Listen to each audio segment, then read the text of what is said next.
यहाँ पे देखिए, मैं आपको बता दूं, यहाँ पे मैं बताऊंगा कि कैसे हम जीवन परिचय याद करें। यहाँ पे मैं आपको प्रूफ दिखाऊंगा कि वो कौन से पॉइंट है जो बोर्ड ने कहा कि अगर इस पॉइंट को आप नहीं डालेंगे तो आपको पूरा का पूरा नंबर नहीं मिलेगा। तो उस पॉइंट को आप जरूर देखेगा और उसी पॉइंट को आपको याद करना है और उसी पॉइंट से रिलेटेड क्या करना है, आपको चीजें लिखना है। मैं यहाँ पे एक लिख के भी दिखाऊंगा। यहाँ पे मैं आचार्य रामचंद्र शुक्ल, जो सबसे इंपॉर्टेंट टॉपिक होता है, जो हर साल पूछा जाता है, उनका पूरा जीवन परिचय लिख के दिखाऊंगा। और मैं ये भी बताऊंगा कि कम शब्दों में कैसे आप जीवन परिचय लिख सकते हैं और कौन से वो पॉइंट है जिन्हें आप लिखेंगे तभी आपको पूरा का पूरा नंबर मिलेगा। तो वीडियो काफी इंपॉर्टेंट होने वाला, तो वीडियो को लास्ट तक देखिएगा। लिखते हैं तो देखिए ना, हमारे सामने आ गए हैं आचार्य रामचंद्र शुक्ल। देखिए काफी इंपॉर्टेंट होता है, यानी कहिए कि सबसे इंपॉर्टेंट जो माना जाता है, आचार्य रामचंद्र शुक्ल का जीवन परिचय पूछा जाता है, क्योंकि यही एक ऐसा प्रश्न जो लगातार पूछा जाता है, यानी हर साल इनके बारे में जरूर कुछ ना कुछ पूछा जाता है। यहाँ पे मैं बताऊंगा कि इनके पिता का क्या नाम है। देखिए यहाँ पे बहुत सारे बुकों में क्या किया है, पिता का नाम दिया है, लेकिन इनके माता का नाम नहीं दिया है। तो यहाँ पे मैं इनके माता के नाम भी बताऊंगा, क्योंकि जो हमारा बोर्ड कहता है कि आपको क्या करना है, जन्मस्थान लिखना है, माता पिता का नाम लिखना है, शिक्षा लिखना है, साहित्य में योगदान लिखना है और इनकी कृतियों यानी रचनाओं को लिखना है। अगर इस पॉइंट को आप नहीं लिखेंगे तो आपको पूरा का पूरा नंबर नहीं मिलेगा। लेकिन आपको याद रखना है कि जो हमारा पहला हेडिंग यहाँ पे होगा, हमारा पहला हेडिंग होगा जीवन परिचय। आपको पहला हेडिंग बनाना है जीवन परिचय, और इस जीवन परिचय में आपको सारी चीजें लिख देनी है कि इनका शिक्षा कहाँ पे हुआ, इनका जन्म स्थान क्या है, माता पिता का क्या नाम है। लेकिन एक चीज मैं यहाँ पे बता दूं स्टूडेंट की, एक चीज आपको बहुत अच्छे से लिखना है कि पहला जो हेड आपका लाइन होना चाहिए बहुत बेहतरीन होना चाहिए, यानी इनके बारे में थोड़ा सा आपको क्या करना है, कुछ बढ़ा चढ़ा के, यानी ऐसा लिखना है कि मतलब एग्जामिनर पढ़े तो उसे लगे कि हाँ इसने क्या किया, बिल्कुल अध्ययन करके और बिल्कुल सटीक तरीके से लिखा है। जैसे देखिए यहाँ पे मैंने लिखा है, क्या लिखा है कि हिंदी के प्रतिभा संपन्न, देखिएगा हिंदी के प्रतिभा संपन्न युग परिवर्तक। ये देखिएगा, ये पॉइंट आपको याद रखना है कि प्रतिभा संपन्न युग परिवर्तक इनको कहा जाता है, युग परिवर्तक साहित्यकार आचार्य रामचंद्र शुक्ल का जन्म। देखिएगा इस लाइन को आपको याद कर लेना, बिल्कुल इस लाइन को लिखना है कि हिंदी के प्रतिभा संपन्न युग परिवर्तक साहित्यकार। देखिएगा अगर ये सब चीजें लिखेंगे तो काफी क्या होता है, एग्जामिनर हमारे प्रति एट्रैक्टिव होता है और हमें अच्छा से अच्छा नंबर देता है। यहाँ पे देखिए आगे लिखा गया कि आचार्य रामचंद्र शुक्ल का जन्म 1884 ईस्वी में बस्ती जिले के अगोना, यहाँ पे देखिएगा इनका याद रखना कि बस्ती जिले के अगोना, क्योंकि हमारा बोर्ड कहता है कि आपको क्या करना है, इनका जन्म स्थान लिखना है कि इनका जन्म कहाँ पे हुआ था। ये पॉइंट काफी इंपॉर्टेंट हो जाता है, क्या कि इनका जो जन्म हुआ था 1884 ईस्वी में बस्ती जिले के अगोना नामक ग्राम में एक संभ्रांत परिवार में हुआ था। तो इस पॉइंट को आपको याद रखना है। याद क्या करना है, आपको यही याद करना है कि भाई इनका जन्म किस सन में हुआ था, कहाँ पे हुआ था, और इनका जो परिवार था वो क्या था, संभ्रांत परिवार था। और देखिएगा इसके बाद आपको तुरंत लिख देना, यानी सबसे पहले हमें लिखना है कि इनका जन्म किस सन में हुआ था,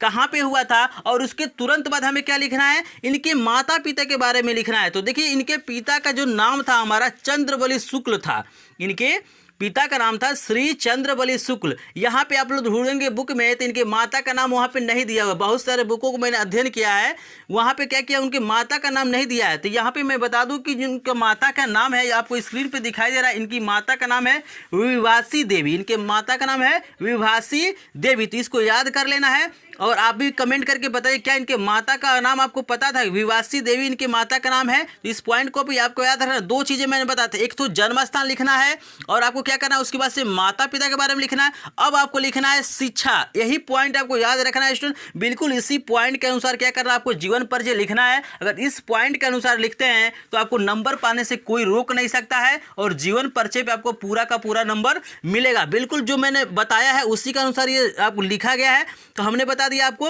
इनका जन्म स्थान भाई हो गया अगोना ग्राम में हुआ था, इनके पिता का नाम चंद्रबली शुक्ल था और इनके माता का नाम हमारा क्या था, विभासी देवी था। अब देखिएगा हमें लिखना है इनके बारे में, शिक्षा के बारे में लिखना है। तो यहाँ पे लिखा गया है इन्होंने हाई स्कूल की परीक्षा मिर्जापुर जिले के मिशन स्कूल से उत्तीर्ण की थी। देखिएगा इसको याद रखना है, मिर्जापुर जिले के मिशन स्कूल से उत्तीर्ण की थी। ये देखिएगा बहुत पढ़े लिखे नहीं थे, इन्होंने क्या किया, स्वाध्याय से यानी स्वयं अध्ययन करके बहुत सारी चीज़ों को क्या किया है, ज्ञान प्राप्त किया है। जैसे आपको आगे जो दिखाई देगा यहाँ पे देखिएगा, ये तो हमने लिख दिया कि हाई स्कूल की जो परीक्षा इन्होंने उत्तीर्ण की थी, कहाँ से की थी, कि मिर्जापुर जिले के मिशन स्कूल से उत्तीर्ण की थी। आगे देखिएगा इन्होंने स्वाध्याय से हिंदी अंग्रेजी, संस्कृत, बंगला आदि भाषाओं का अच्छा ज्ञान प्राप्त कर लिया। इस पॉइंट को भी आपको याद रखना है। इन्होंने क्या किया, स्वाध्याय से यानी स्वयं क्या किया है, मेहनत करके पढ़ के इन्होंने क्या किया, अंग्रेजी, संस्कृत, हिंदी और बंगला भाषाओं का क्या किया, अच्छा ज्ञान प्राप्त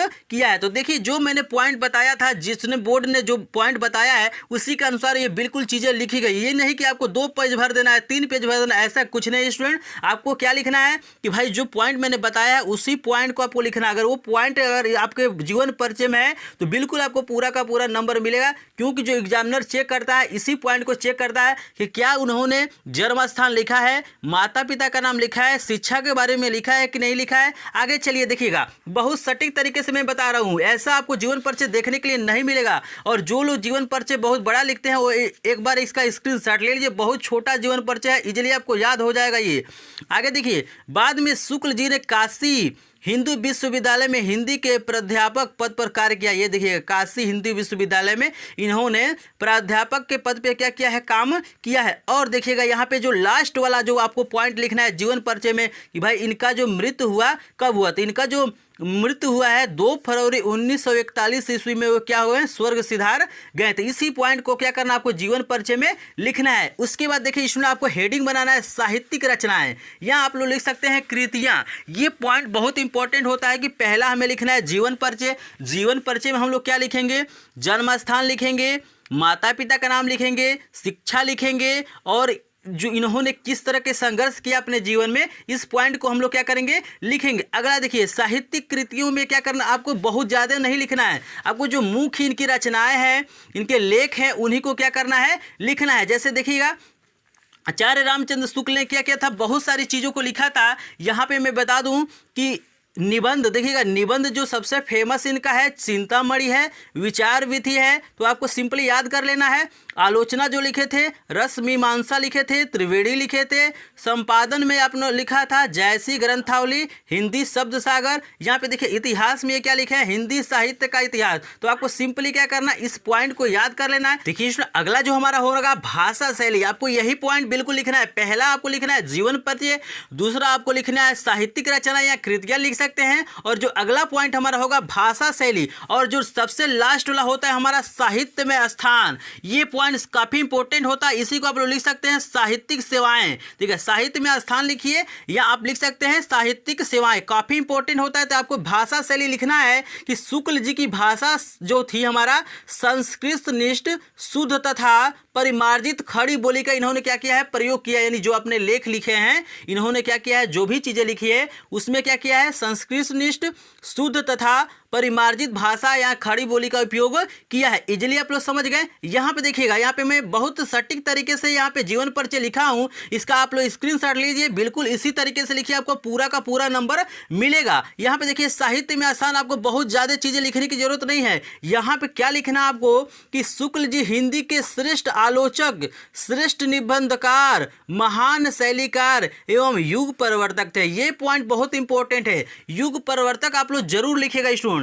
आप लोग क्या करना है, युग परिवर्तक जरूर लिखना है, क्योंकि जो हमारा शुक्ल युग था इन्हीं के नाम से जाना जाता है। कह रहा इसी कारण ही इनके समकालीन हिंदी गद्य के काल को शुक्ल युग के नाम से जाना जाता है। बस आपको क्या करना है, यही पॉइंट लिखना है और इजीली आपको क्या होगा, पूरा का पूरा नंबर मिल जाएगा। और मुझे आशा स्टूडेंट आपको इजीली पता चल गया कि हमें जीवन परिचय में कौन कौन से पॉइंट मेंशन करना है और किस तरह से क्या करना है, हमें जीवन परिचय लिखना है। अगर ये वीडियो पसंद आया होगा तो वीडियो को लाइक कीजिएगा, चैनल पे नए होंगे तो चैनल को सब्सक्राइब कीजिएगा और कमेंट करके बताइए कि जो मैं तरीका बताया हूं आपको बेहतरीन लगा है कि नहीं। क्या मुझे और जितने भी हमारे कवि हैं, लेखक हैं, उनके बारे में, उनके जीवनी के बारे में मुझे वीडियो बनाना चाहिए कि नहीं बनाना चाहिए, आप कमेंट करके बताइएगा। अगर आपका कमेंट आएगा तो जितने भी इंपॉर्टेंट है सब पे मैं क्या करूंगा, वीडियो बनाऊंगा और इसकी मिल जाएगा। तो मिलते हैं किसी और नए वीडियो में, तब तक के लिए आपका धन्यवाद।